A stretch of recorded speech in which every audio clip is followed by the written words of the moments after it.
Most of my childhood was in Frenchtown. I went to a predominantly black elementary school, junior high school, and high school in Frenchtown, which was known as Lincoln High School. That school went from first grade all the way to 12th grade. Frenchtown is the oldest African American community in Florida. It was originally a French settlement. The French kind of migrated, I guess, west to New Orleans, and after that, African Americans moved into the community. It was a thriving community. It was a complete, comprehensive enclave of black people with grocery stores, service stations. It was a self-contained community.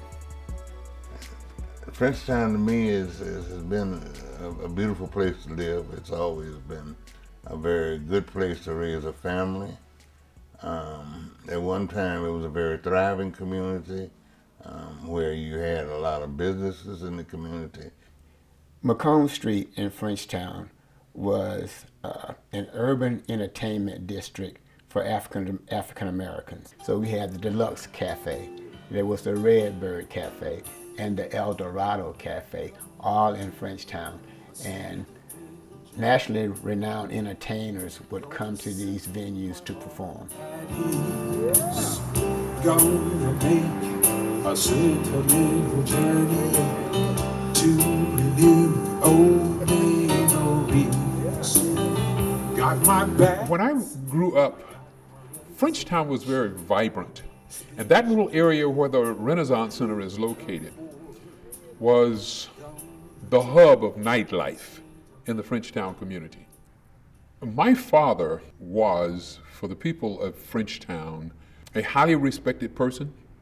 He was the first African American police officer hired in the city of Tallahassee. Some people think that, well, they hired three African Americans at the same time.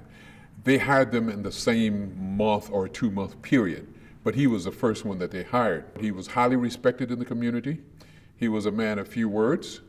He didn't say a lot, but when he spoke, people tended to listen to him.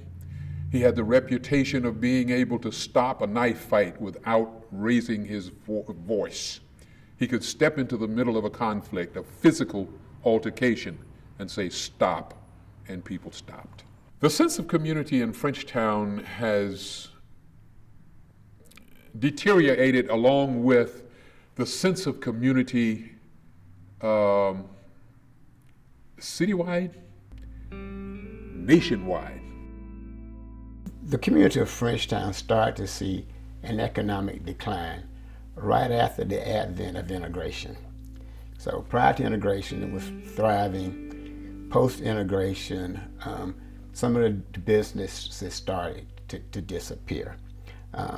Let's face it, you had African Americans who were, after integration, were allowed to shop at some of the establishments that were frequented by whites only. So now they started to spend their monies not in the neighborhood, but in places that were foreign to them.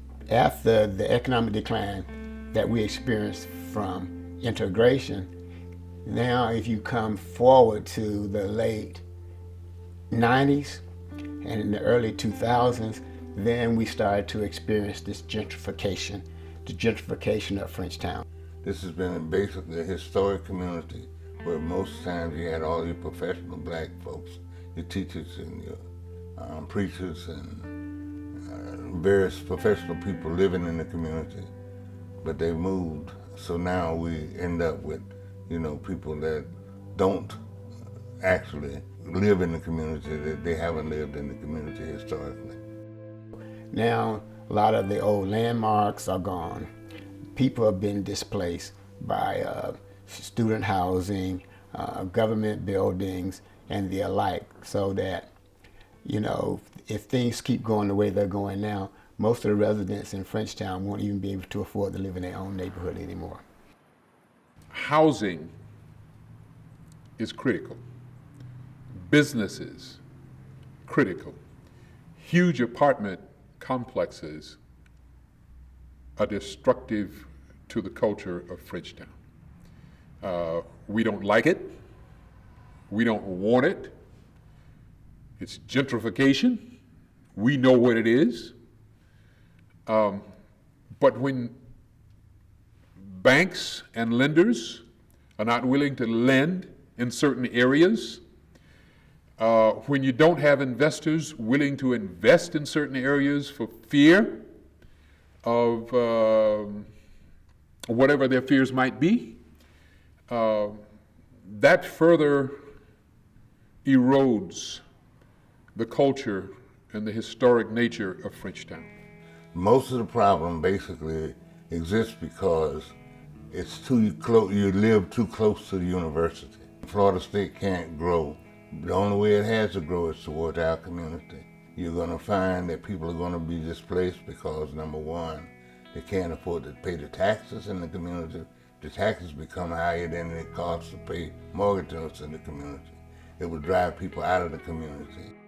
Gentrification doesn't lift all boats. If you heard the expression that high tide lifts all boats, gentrification doesn't, the high tide doesn't lift all boats, because the natives of Frenchtown are left behind in terms of ownership and in terms of employment and in terms of business expansion and development for people who are native to the community. If we're going to build apartments, affordable apartments, so people who are working and people who are not two-parent house homes can afford to live there and send their kids to school. We need daycare centers in Frenchtown. We need investment that promotes family life in Frenchtown. I'd really like to see us get more businesses back in the community, because right now we don't have anywhere for people to shop at all, hardly. Got a lot of barber shops and beauty salons, but not places where people can shop. Mount Olive Housing and Community Development Corporation, its main program has been a microenterprise development program where we would loan folks monies to start or expand businesses in economically distressed neighborhoods. You either have to start a business in the community, or you be from the community and start or expand a business. And our intent is to loan money to folks who are not bankable.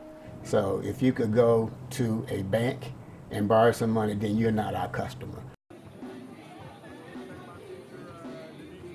Mount Olive Housing and Community Development Corporation we started this event, and it's centered around Florida A&M University football. So we have an event called Frenchtown Rising. The mission of Frenchtown Rising is to create an atmosphere that encourages folks from Frenchtown to think forward and move forward. And one of our objectives is to reconnect the university to the historic black community of Frenchtown. I want everybody to know how excited we are about the resurrection of Frenchtown.